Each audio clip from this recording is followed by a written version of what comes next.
Keeping with the Halloween theme. Only a few weeks away, folks. Three Stooges, Curse of the Frankenstooge, or Curse of Frankenstooge, I should say. This week's haul, got something in the mail, and I got a couple back issues because I was basically searching for this one book. Actually hunted it down, so I'll let you know my thoughts on it at the end. But before we get to all that, let's get to our Chew from the Tomb.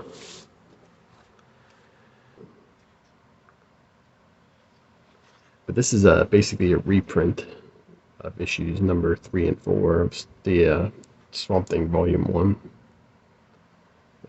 Yeah, it deals a lot with the patchwork, just like the title says.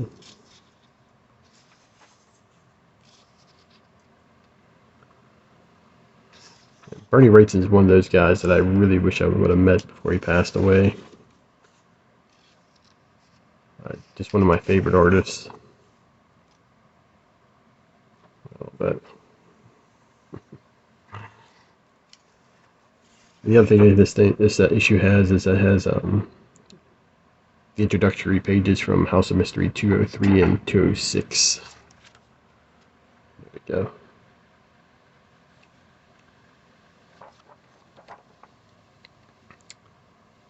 So that's House of Mystery 206.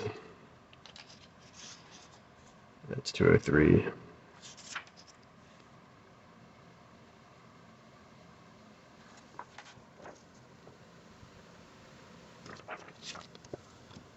But yeah, definitely worth picking up if you don't want to pick up the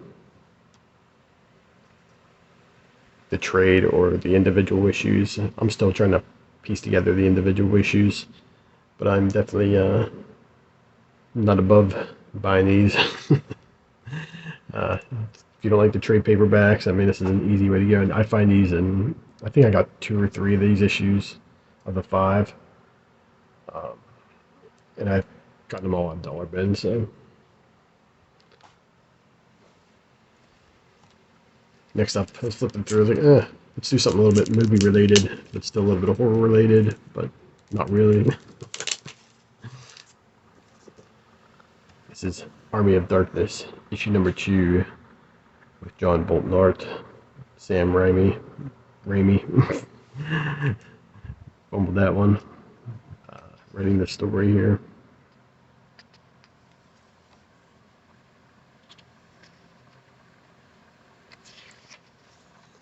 Yeah, I really love the interior on this book. I only have this issue. That's the only thing that sucks. I bought this decades ago when it first came out. For some reason, I bought issue 2. I don't know why. But another fun fact is, I believe I saw this. Yeah, I saw it in the movie theater, and I went to like a double feature because it was I think the dollar theater, so it had been out for a while. Those didn't know what a dollar theater was.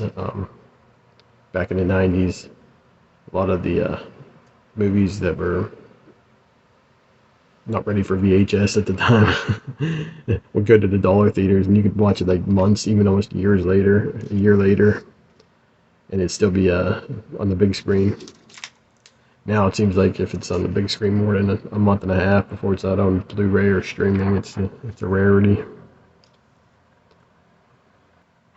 Just one of my favorite franchises, like Evil Dead 2. That was like probably one of the first horror movies I actually saw when I was younger. So it'll always be one of my favorites. Neck-a-knock-a-wrong. Look at that, man. It's badass. But yeah, that's our Chew from the Tomb this week, sticking with the horror-related goodness. But like I said, I got something in the mail, and I got a couple back issues, unexpectedly, because I was hunting down Transformers number 1. It's getting a little hyped up because a lot of the channels I watch were hyping that book up pretty good there, and for good reason. It wasn't like for money reason. They were just saying it was a good story. So that's the kind of hype I like to hear about. I don't, I doubt it's going to be worth any money if you're speculating on it, unless you get some 1 in 25 variant or something. But it was just something I wanted to read. But we'll talk more about that at the end. So let's get this board cleared away, and we'll take a look at this week's back issue haul.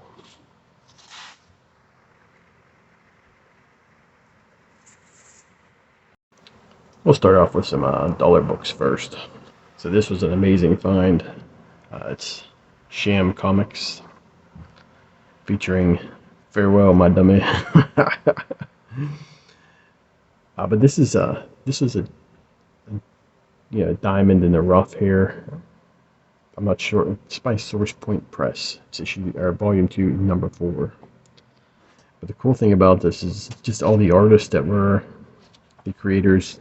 So these are reprints, and this is The Mob Only a Mother Could Love. It was originally published in Real Clue Crime Stories, volume 2, number 4, in 1947.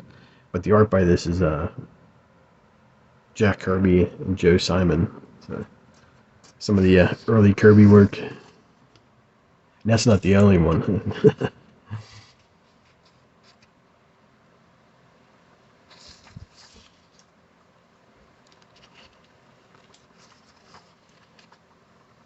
You can see right there, man. It's coming through.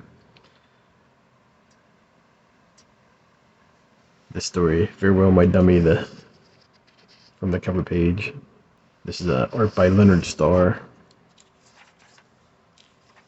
Further back here, the Popo are your pals.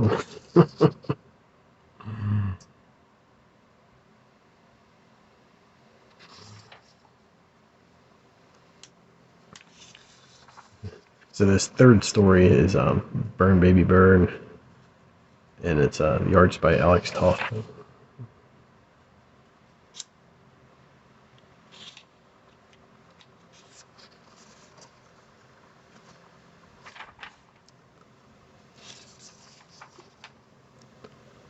Then the last one, which this was a nice little surprise, because I didn't even flip it. I just saw the cover. I was like, yeah, that's me.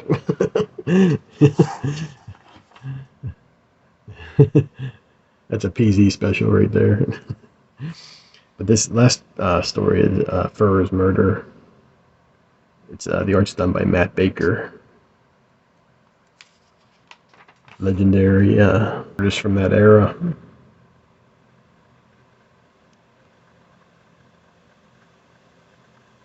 Godfather of good girl art. So yeah, this was a real gem to find. I was like, I started just flipping through it a little bit on the way home. I was just shocked. I looked at the first, when you flip open the first page and then it says Jack Kirby. I was like, is it the whole thing? And no, it's 4 stories. So, but that's a good one to have in the old collection. Next up is, let me see if there's an issue number on this. This is Purgatory Empire, issue number 2. With the Dorian Clevenger cover. A lot of the Verotik books I've shown in the past, he had done covers for, so if you want to see some more of that work, just check back through my older videos. I usually put Verotik in it somewhere. Speaking of Verotik, Big L Bo showing off some Verotik books. Appreciate it. Hail Verotik.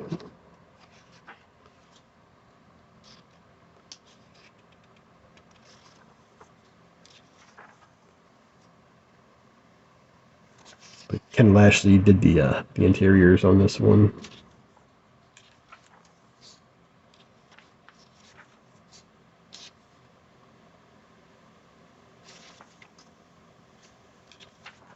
Not sure how many issues this goes for. 2 issues at least.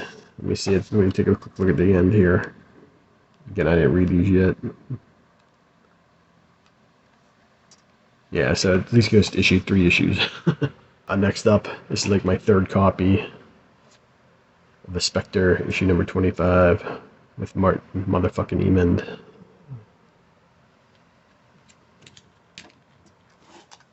Doing the art. Just love this cover.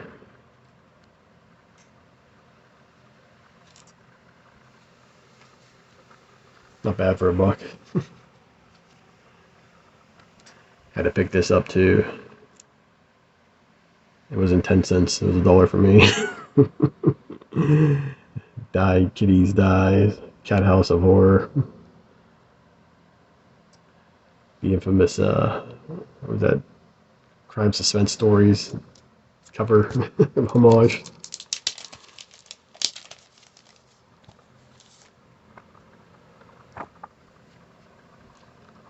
It's almost like an Archie style book, except it's not.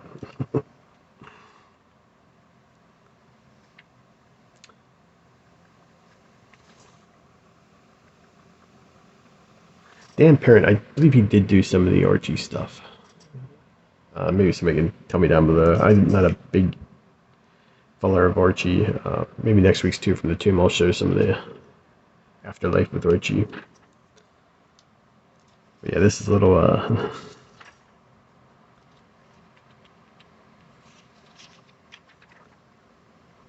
little on the risky side.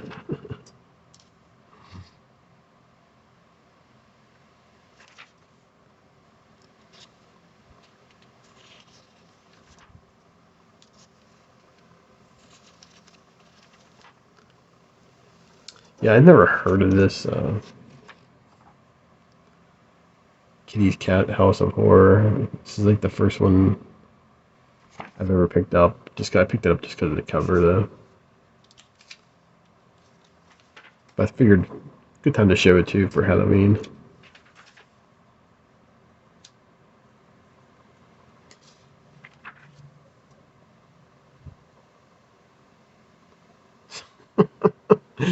Oh man, yeah, I'll have to read this one. It's definitely.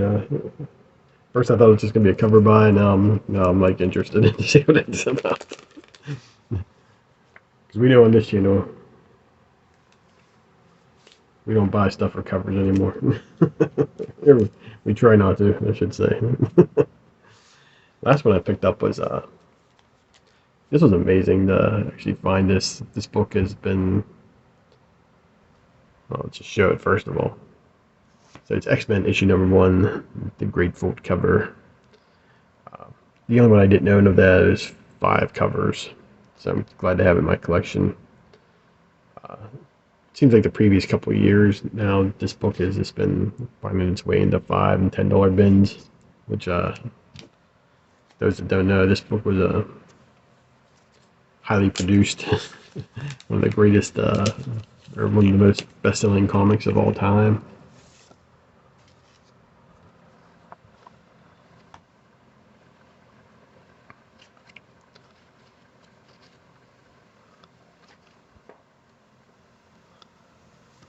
See if I can get this all out.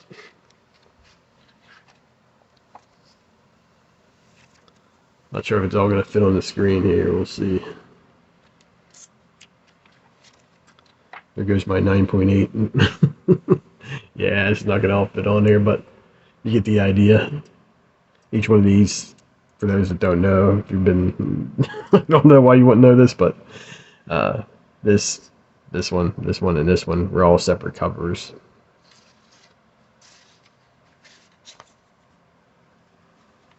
This was pretty expensive too back in the day. It was $3.95.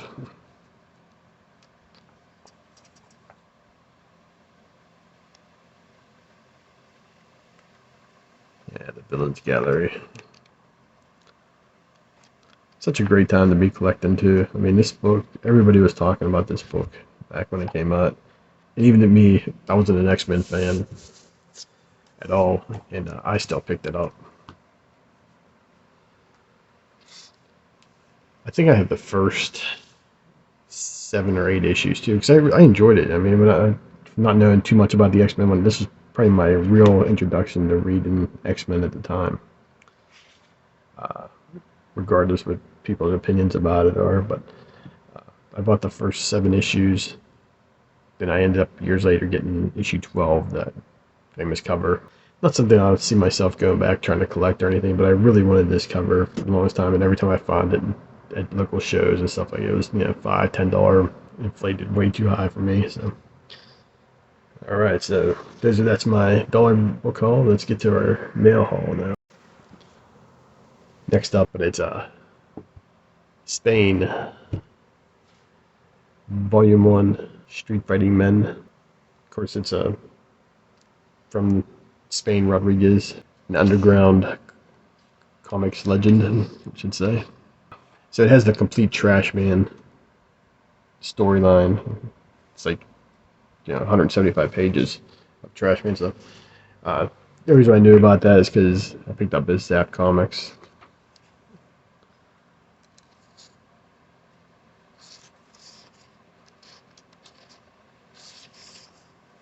Can't show too much more. I'm not going to show too much of this either. Yeah, definitely was super happy to get this in my collection. I started reading a little bit of it. What also kicked off on this was I was watching a video a couple weeks before I put out this video that had this book in it. I was watching it's like a sort of a documentary. I'll leave a link down below. You can check it out. It's like 15 minutes long. It's worth watching. Just telling about a little bit about the guy's life. But yeah, I was super happy to get it. I got this for, I think it was like $15, so not too bad.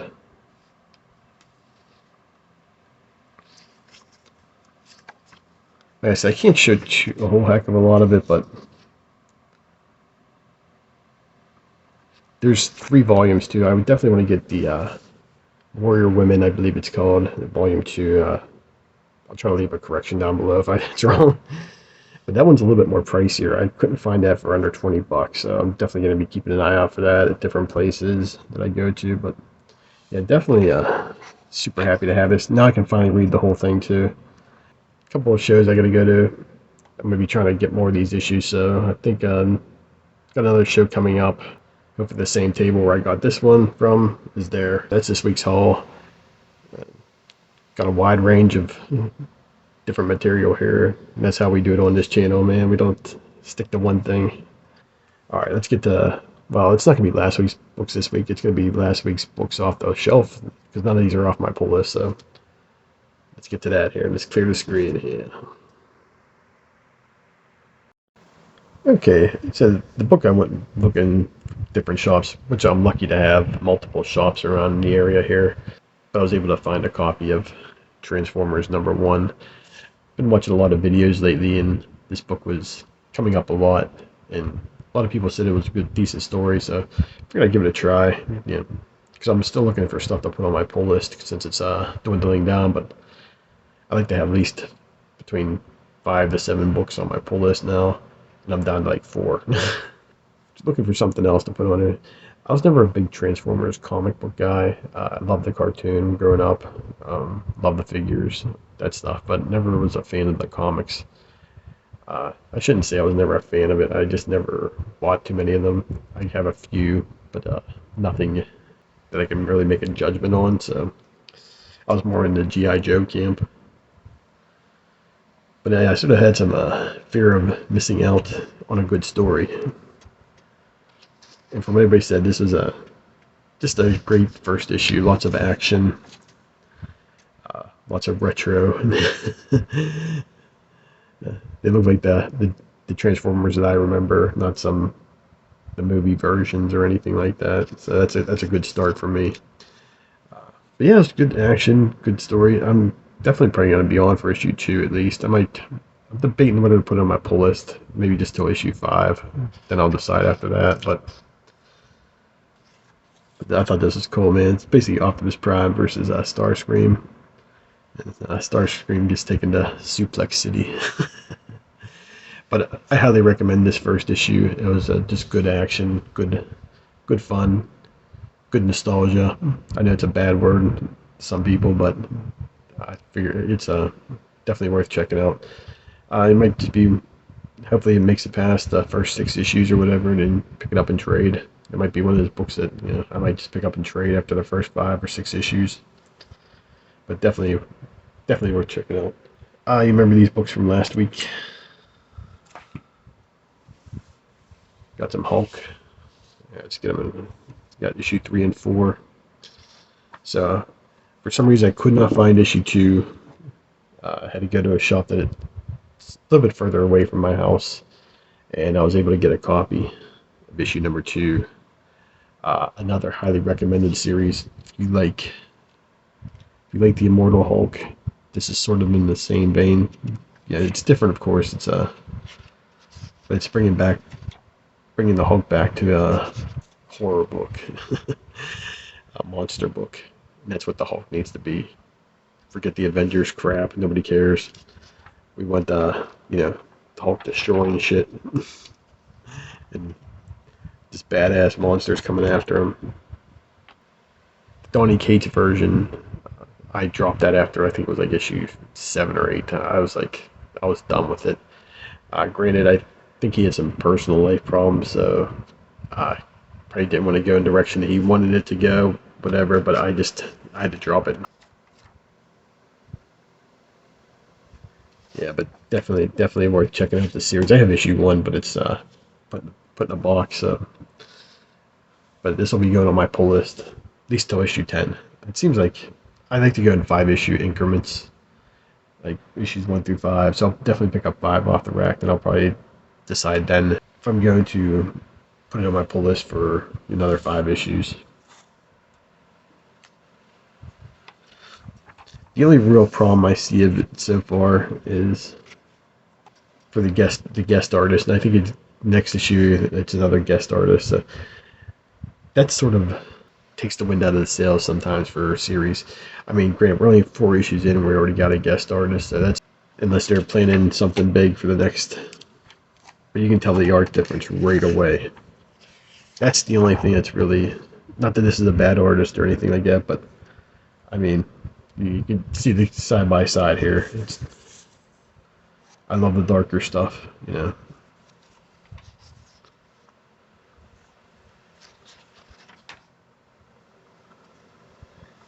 I should show a picture of the Hulk, be a little bit fair here, But you could, you probably see what I'm talking about. There you go. There's Man-Thing. I mean, that's not a bad picture at all, actually, or bad page at all there. That's the only thing I could see like slowing this series down. But who knows? They might be trying to get a couple issues ahead for the next 15 issues. So we'll see.